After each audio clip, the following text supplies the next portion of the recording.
Honourable Member Sri Devendranath Kumar.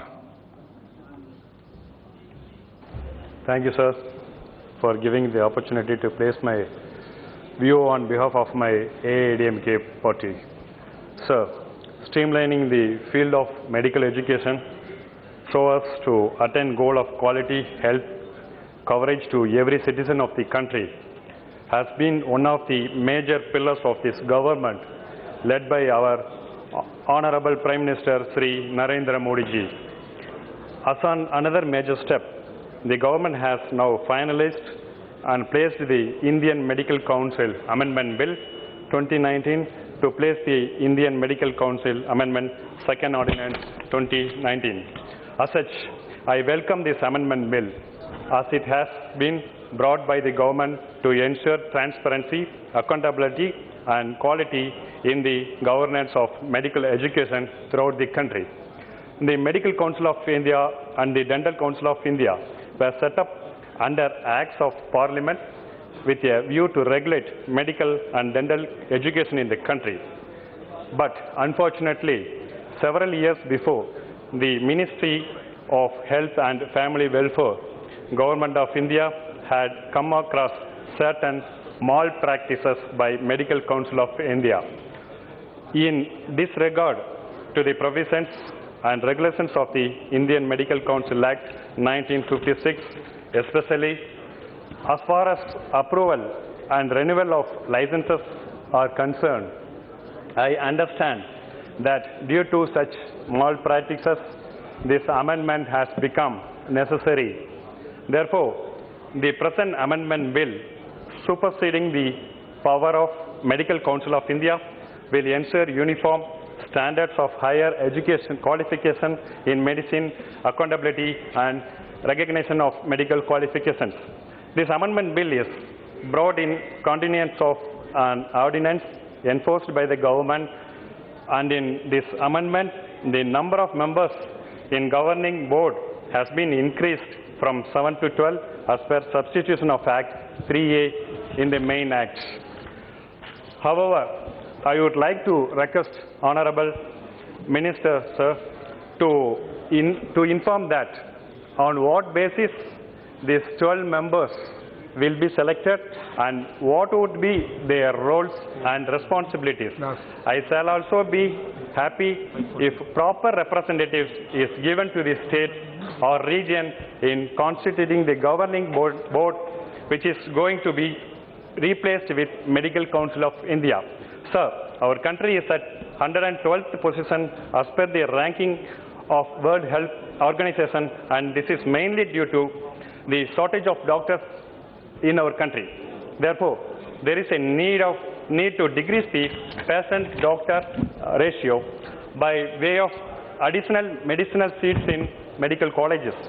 The governing board formulated through this amendment bill should consider increasing the seats accordingly.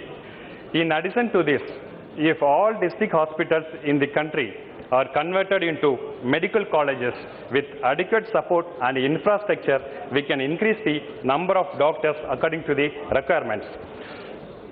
I once again welcome and support this amendment brought by the government with the hope that medical education in country will go to next level, providing adequate number of doctors and medical infrastructures in future, realizing the vision of providing world-class medical facilities to every common citizen of the country under the leadership of our Honorable Prime Minister Sri Narendra Modi ji. Thank you, sir. Gautam Pun.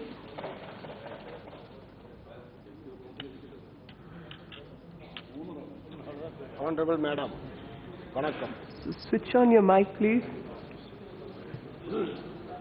Madam, in this maiden speech of mine, I wish to remember and thank the great Dravidian forefathers, Thandai Periyar, Periyar Ranna and Dr. Kalaignar.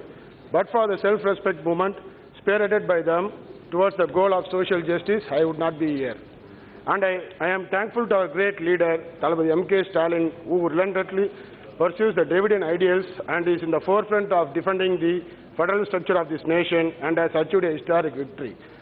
And I would like to thank my father and mother and also T.R. Balu sir who is the leader of the parliamentary board of DMK and other office bearers.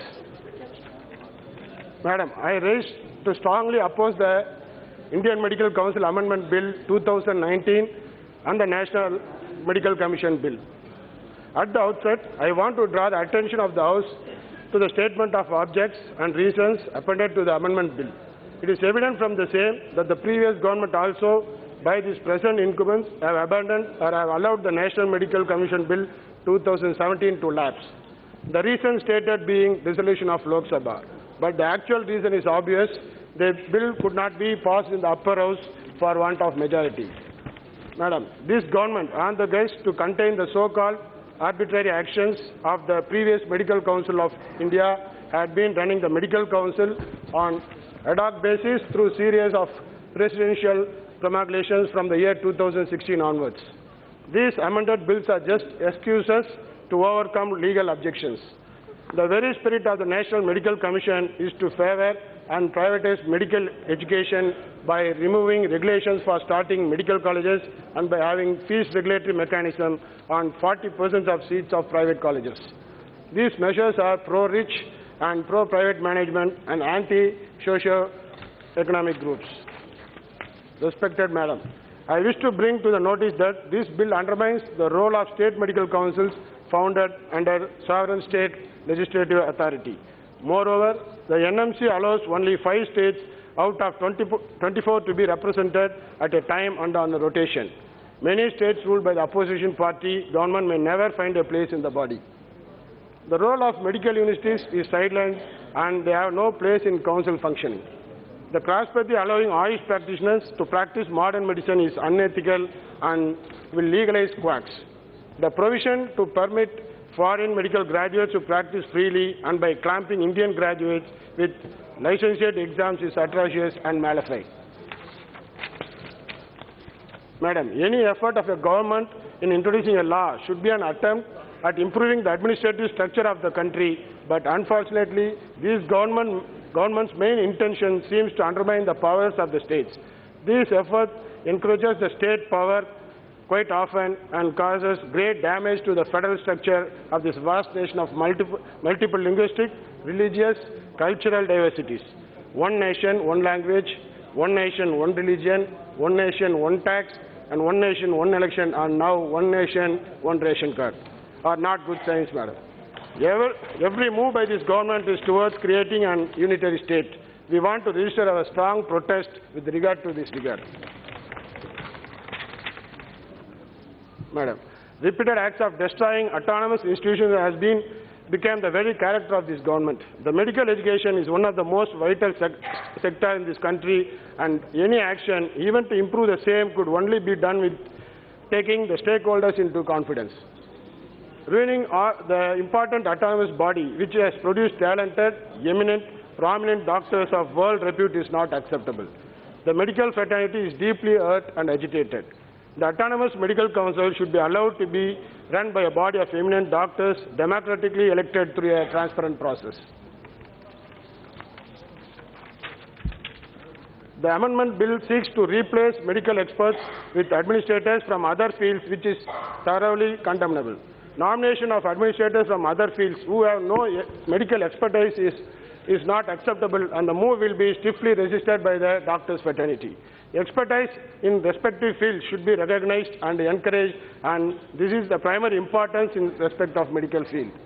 Intentional undermining of expertise of medical fraternity, that too when the ministry is headed by a medical doctor, is not fair, sir. Madam, I want to know about the status of Tamil Nadu government's bill unanimously passed by the Legislative Assembly seeking exemption from NEET sent for the presidential acceptance 2 years ago. NEET for Tamil Nadu is thoroughly unwarranted. The nation knows that Tamil Nadu has the largest number of medical colleges and medical seats and 80% of seats of Indian super specialty studies. Tamil Nadu is the top medical tourism destination, and we rank among the top in the medical education and the healthcare. Compulsory imposition of NEET is an act against the poorer sections of the society. NEET is nothing but an entrance exam business proliferation effort netting about 12,000 crores. We do not want NEET to kill poor, depressed class, Dr. Anitas. who otherwise through the system followed by Tamil Nadu would have made it to the medical college. Madam, I would use this opportunity to plead with the Health Minister for an upgradation of government hospitals at Kallakurichi and Attur in my parliamentary constituency, till the government establishes college due for Kallakurichi. So on behalf of our party, ADMK, I request the government to withdraw the amendment bills which seeks to undermine the medical fraternity. Finally, I want to conclude with a couplet from the Tirukural, written almost 2000 years ago in Tamil by the great I.N. Thiruvalluvar. Idipparai illa yamara mannan, kedupar ilanum kedum, which roughly translates to the ruler who is not indicted by a wise man loses even without an enemy. Thank you, ma'am. Dr. Kakoli Ghosh Dastidar.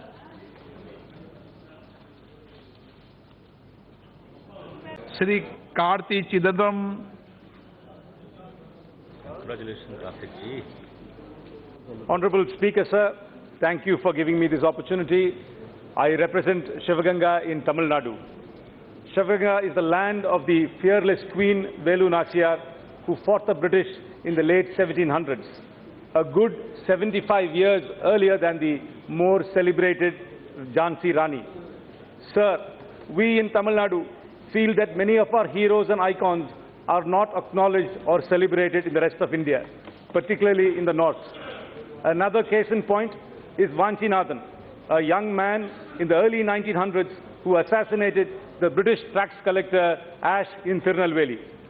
Sir, today I would like to draw the attention of this House to Keeladi, a village in Shivaganga.